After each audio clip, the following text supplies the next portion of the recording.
Pessoal, sejam bem-vindos e nessa videoaula eu trouxe para vocês uma ferramenta para a gente poder calcular integrais de funções complicadas, tá?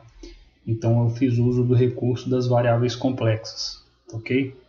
Então vamos lá, vamos ver alguns exemplos aí, pessoal. Olha só.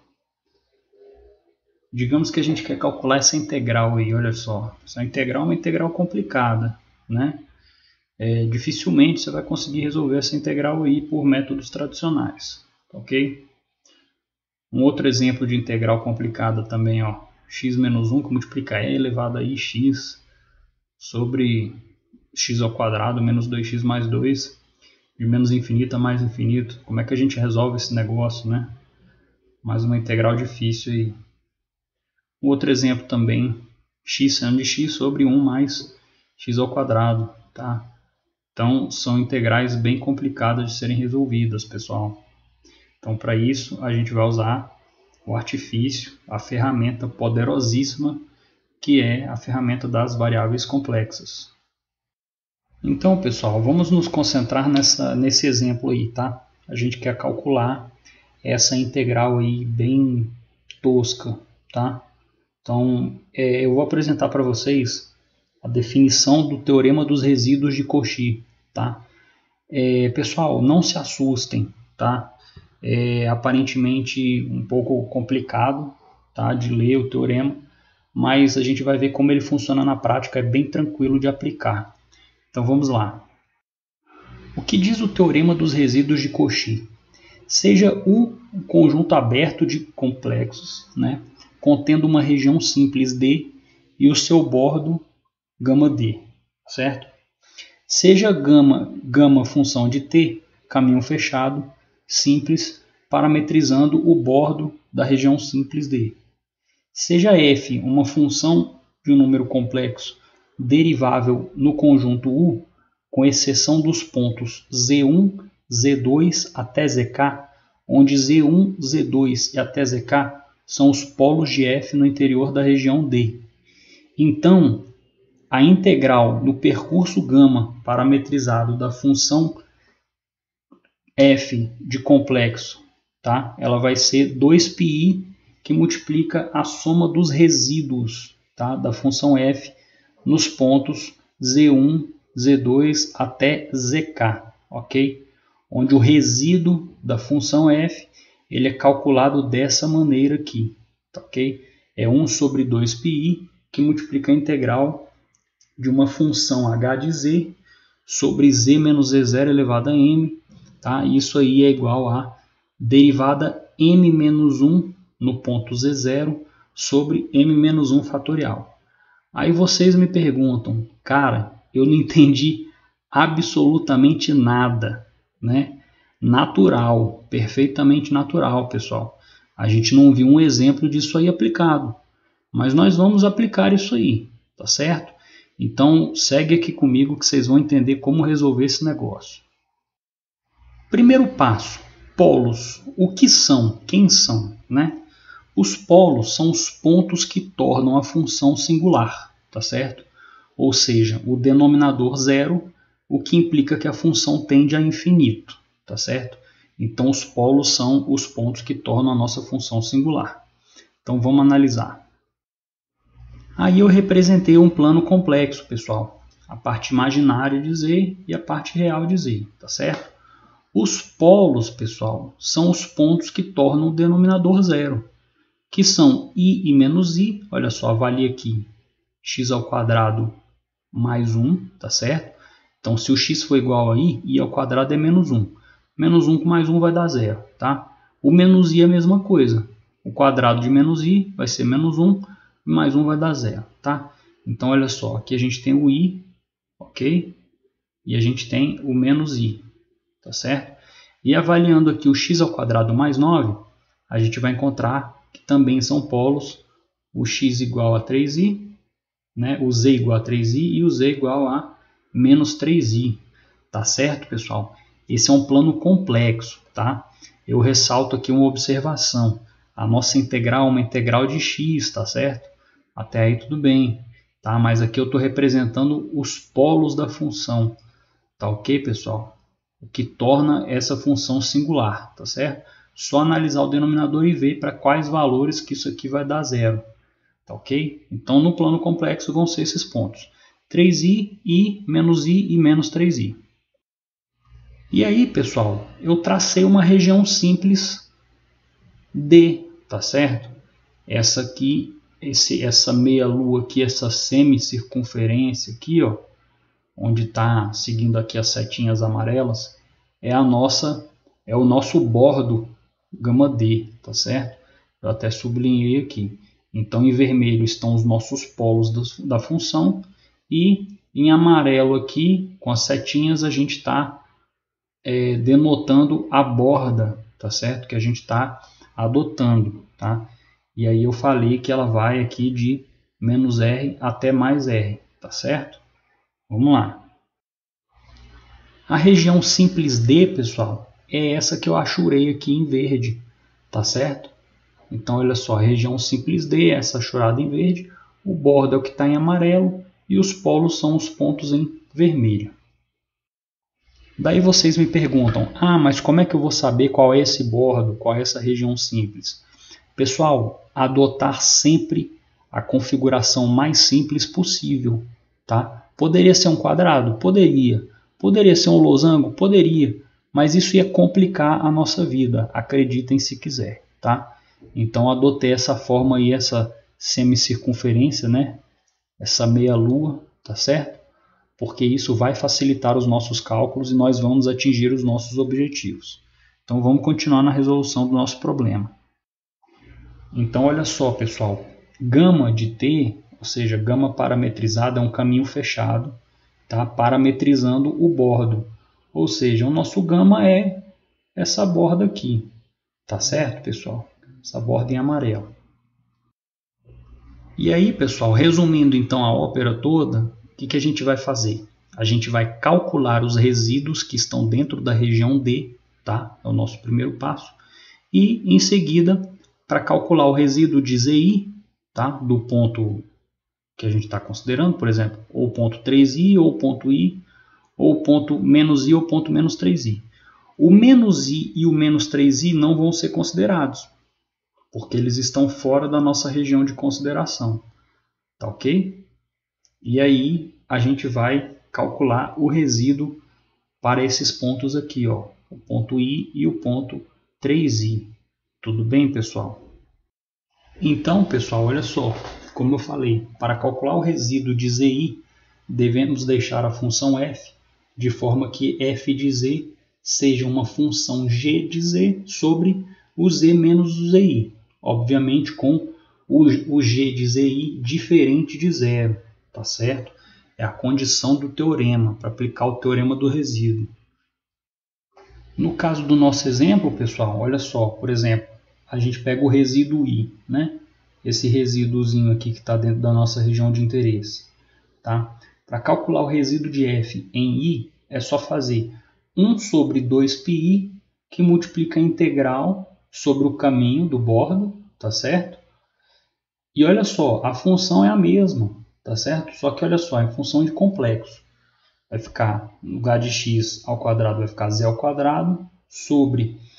Aqui x ao quadrado mais 1 é a mesma coisa que x mais i, que multiplica x menos i. Só que eu botei o x menos i, no caso o z menos i, lá embaixo, tá certo?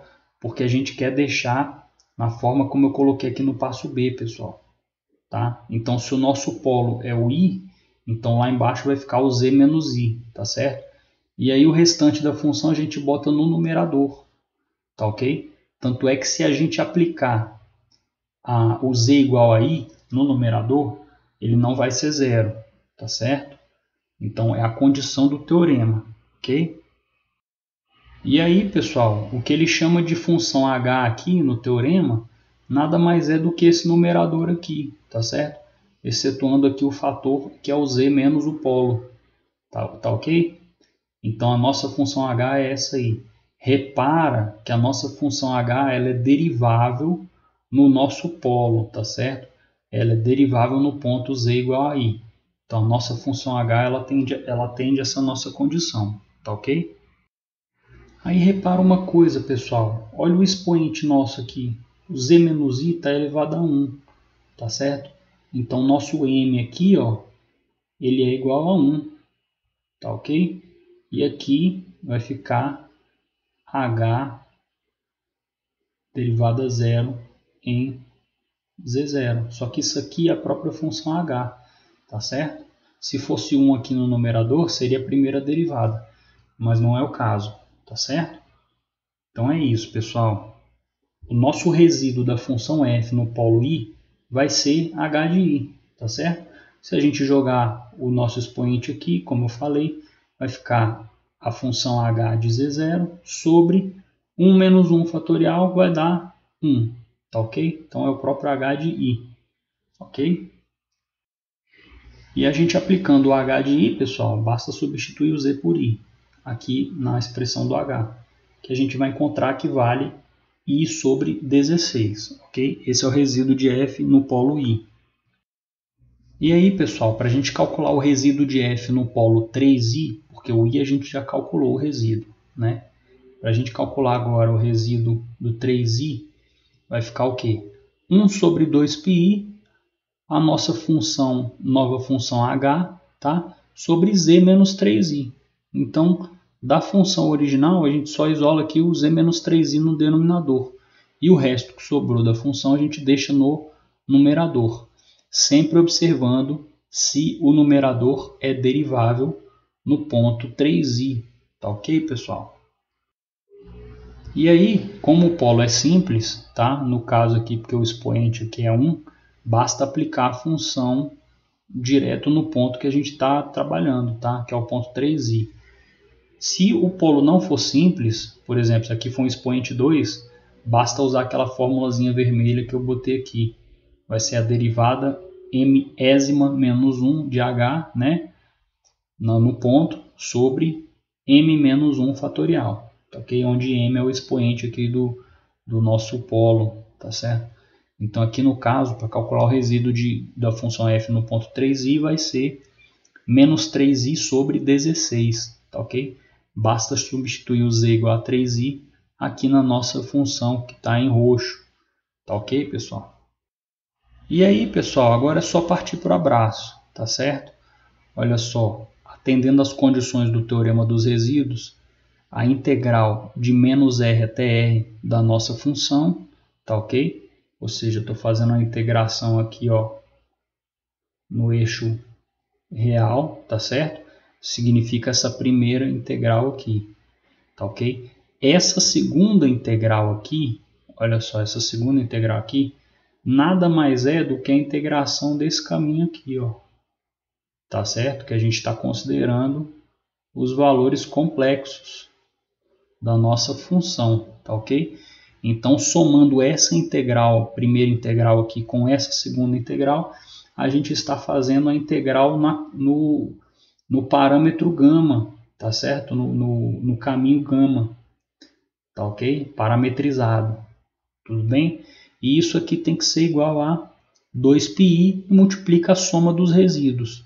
O primeiro resíduo a gente achou é esse aqui, i sobre 16, tá certo? Ele está aqui. E o nosso segundo resíduo que encontramos é menos 3i sobre 16, ele está aqui. Ok, pessoal? E aí a gente chega à conclusão de que a soma dessas duas integrais aqui ela é π sobre 4, ok?